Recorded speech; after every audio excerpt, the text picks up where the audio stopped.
ఆదికాండము 12వ అధ్యాయము.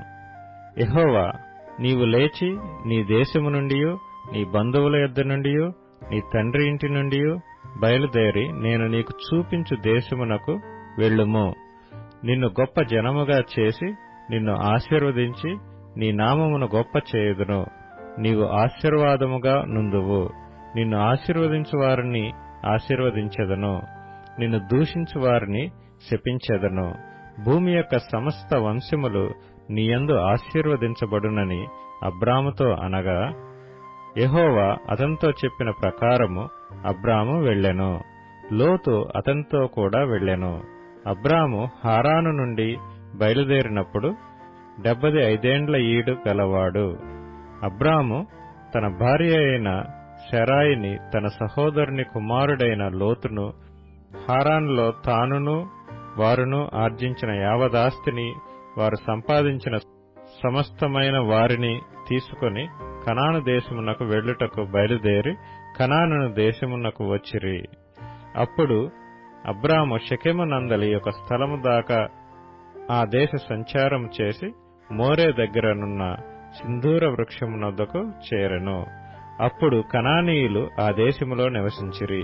యెహోవా అబ్రామునకు ప్రత్యక్షమై, నీ సంతానమునకు ఈ దేశమిచ్చెదనని చెప్పగా, అతడు తనకు ప్రత్యక్షమైన యెహోవాకు ఒక బలిపీఠము కట్టెను. అక్కడి నుండి అతడు బయలుదేరి బేతెలకు తూర్పుననున్న కొండకు చేరి, పడమటనున్న బేతెలునకును తూర్పుననున్న హాయికిని మధ్యను గుడారము వేసి అక్కడ యెహోవాకు బలిపీఠము కట్టి యెహోవా నామమున ప్రార్థన చేసెను. అబ్రాము ఇంకా ప్రయాణము చేయుచు దక్షిణ దిక్కుకు వెళ్ళెను. అప్పుడు ఆ దేశములో కరువు వచ్చెను. ఆ దేశములో కరువు భారముగా నున్నందున అబ్రాము ఐగుప్తు దేశములో నివసించుటకు అక్కడికి వెళ్ళెను. అతడు ఐగుప్తులో ప్రవేశించుటకు సమీపించినప్పుడు అతడు తన భార్య అయిన శారాయితో, ఇదిగో నీవు చక్కని దానివని ఎరుగుదును. ఐగుప్తీయులు నిన్ను చూచి ఈమె అతని భార్య అని చెప్పి నన్ను చంపి నిన్ను బ్రతకనిచ్చెదరు. నీ వలన నాకు మేలు కలుగునట్లును నిన్ను బట్టి నేను బ్రతుకున్నట్లును నీవు నా సహోదరివని దయచేసి చెప్పుమనెను. అబ్రాము ఐగుప్తులో చేరినప్పుడు ఐగుప్తీయులు ఆ స్త్రీ మిక్కిలి సౌందర్యవతి అయి ఉండుట చూచిరి. ఫరో యొక్క అధిపతులు ఆమెను చూచి ఫరో ఎదుట ఆమెను పొగిడిరి గనుక ఆ స్త్రీ ఫరో ఇంటికి తేబడెను. అతడు ఆమెను బట్టి అబ్రామునకు మేలు చేసెను.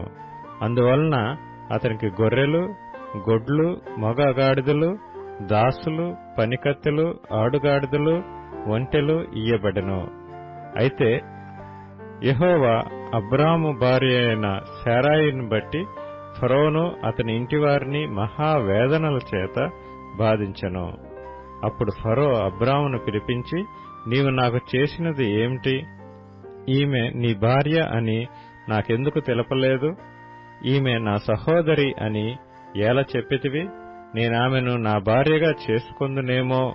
అయితేనేమి, ఇదిగో నీ భార్య, ఈమెను తీసుకుని పొమ్మని చెప్పెను. మరియు ఫరో అతని విషయమై తన జనులకు ఆజ్ఞాపించినందున వారు అతనిని, అతని భార్యను, అతనికి కలిగిన సమస్తమును పంపివేసిరి.